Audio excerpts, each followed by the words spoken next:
La espectrometría de masas es una técnica de detección analítica de alto rendimiento que se utiliza para obtener información sobre los pesos moleculares y la información de las estructuras químicas de los péptidos, proteínas, carbohidratos, oligonucleótidos, productos naturales y metabolitos de fármacos. Está basada en la ionización y fragmentación de moléculas de muestra en fase gaseosa. Dado que las moléculas se fragmentan de una manera única, el patrón de fragmentación de iones resultante se puede utilizar para obtener información estructural para una molécula determinada. Los espectrómetros de masa consisten de un sistema de entrada, una fuente de ionización, un analizador de masa, un detector de iones y un sistema que presenta los datos. Con respecto a las fuentes de ionización, la fuente de impacto de electrones ha sido la fuente de ionización más utilizada hasta finales del siglo XX. Su principio consiste en producir electrones que se aceleran hacia la muestra de vapor por interacción entre las moléculas de la muestra y los electrones, y esto permite que ocurra la siguiente reacción. Así, el electrón primario expulsa otro electrón de la molécula produciendo un radical catión M positivo. Algunos de estos iones sobrevivirán produciendo el ion molecular en el espectro. Otros se fragmentarán y el simple corte de un enlace producirá un radical neutro y un ion de electrones pares, como se muestra en la siguiente reacción. Un inconveniente principal de la fuente de ionización de electrones es la frecuente ausencia del ion molecular. El peso molecular del compuesto es una fuente de información importante de manera analítica. Para evitar este inconveniente, se han desarrollado técnicas de ionización más blandas como la ionización química. En la fuente de ionización química se introduce una pequeña caja de menos de 1 centímetro cúbico en una fuente de ionización de electrones. Se introduce un gas de ionización en este volumen a una presión suficiente para tener muchas colisiones ion-molécula. Pequeños agujeros en el volumen permiten que los electrones crucen y de esta manera pueden ionizar el gas, siendo el metano el más utilizado. Otro orificio proporciona una puerta para introducir la muestra en la fase de vapor. La ionización de la muestra es el resultado de reacciones químicas entre el gas de ionización y las moléculas de la muestra. Principalmente está involucrada la transferencia de protones y estas reacciones obedecen a las leyes termodinámicas. En otras palabras, los iones del gas de ionización deben ser lo suficientemente ácidos para transferir un protón a la muestra. Los iones negativos también se pueden producir por abstracción de protones usando gas de ionización apropiado o por captura de electrones si la muestra contiene varios átomos electronegativos. La electropulverización es otro ejemplo de ionización a presión atmosférica. La solución analítica se bombea a través de un capilar. El spray se produce por un alto voltaje en kilovoltios entre el capilar y el electrodo. Esto hace que los iones se acumulen en la gota que emerge del capilar. Como se representa en la parte inferior de la figura, la caída bajo la fuerza ejercida por las cargas acumuladas se alarga y forma un cono de Taylor. Este cono finalmente se descompone en pequeñas gotas que llevan un exceso de carga. Cada gota bajo el efecto del campo volverá a formar un cono de Taylor y emitirá nuevas gotas con una carga aún mayor por unidad de volumen. Finalmente, estas pequeñas gotitas expulsarán iones en la fase gaseosa. Con respecto a la técnica de MALDI, Matrix Assisted Laser Desorption Source, la muestra se disuelve en un disolvente que contiene otro sólido disuelto, la matriz.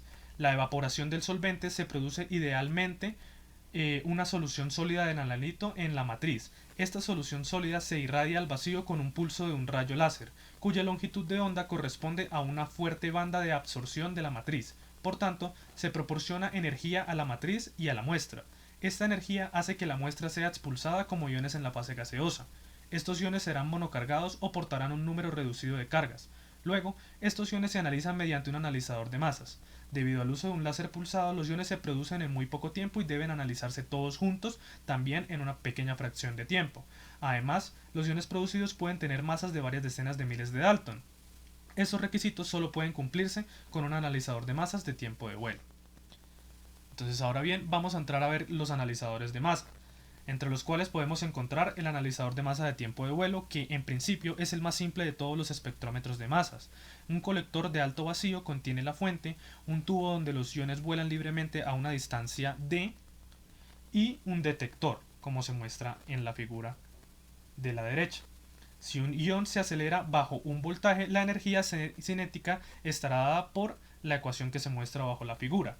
El tiempo necesario para volar la distancia d viene dado por distancia sobre la velocidad, y al reemplazar el valor de la velocidad por la ecuación anterior, tenemos que el tiempo al cuadrado estará dado por la siguiente ecuación.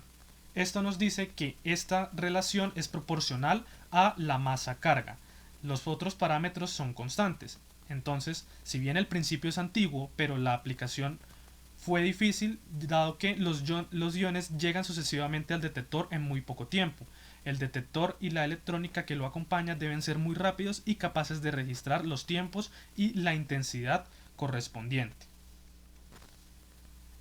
Los cuadrupolos y las trampas de iones están basados en la estabilidad de la trayectoria de los iones bajo la influencia de radiofrecuencia aplicada y voltajes DC.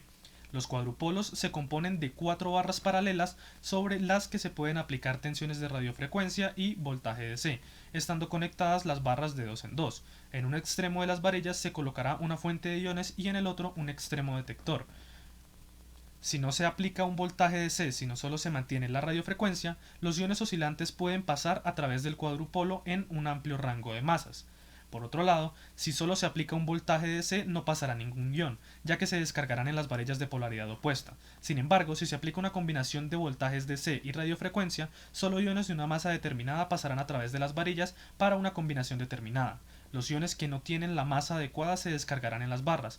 Así, el cuadrupolo actuará como un filtro de masa. Y por último tenemos un analizador de movilidad iónica, la cual se define como un factor de proporcionalidad entre la velocidad de deriva de un ion en un gas y un campo eléctrico de una fuerza definida. En otras palabras, este factor está relacionado con la velocidad de los iones arrastrados por un campo eléctrico a lo largo de un tubo de deriva que se ha llenado con un gas inerte. La movilidad de los iones es característica de determinadas sustancias. Su valor depende de la carga, masa, tamaño y forma de una molécula, así como de la masa y densidad del gas neutro utilizado en el analizador. En esta técnica, las moléculas cargadas se mueven bajo la influencia de un campo eléctrico. El espacio dentro del analizador se llena con un gas neutro y los iones se separan como resultado de sus colisiones con las partículas de gas. Ahora bien, tenemos los detectores de iones. Uno de los detectores más populares es el multiplicador de electrones. Consiste en unos pocos electrodos llamados dinodos, un analizador de salida de iones que golpea el primer dinodo, denominado dinodo de conversión o electrodo de conversión. La energía cinética del ion es suficiente para eliminar algunos electrones de la superficie del electrodo. Como consecuencia, se genera una señal apenas medible que proviene de electrones en movimiento en lugar de iones en movimiento. Con respecto al detector de microcanales, es otra variante del multiplicador de electrones que tiene la misma base teórica de funcionamiento, pero una construcción completamente diferente. El detector de microcanales consta de miles de multiplicadores de canales en la forma de pequeños tubos recogidos en una placa que se asemeja a un panal. Cada canal miniaturizado tiene su propio dispositivo que mide la corriente de electrones. Al final, la señal total de todos los dispositivos se convierte en un espectro de masa. Este método de detección es utilizado principalmente en los sistemas MALDI-TOF. Entre las principales aplicaciones podemos encontrar el desarrollo de biosensores integrados con el análisis de interacción de biomolecular de resonancia de plasmón de superficie y la espectrometría de masas MALDI-TOF en un único enfoque concentrado para su uso en la caracterización funcional y estructural de proteínas. También se ha utilizado el concepto de análisis por interacción biomolecular con espectrometría de masas en el diseño de biosensores para la detección de toxinas bacterianas en muestras de comida, como se puede apreciar en la figura.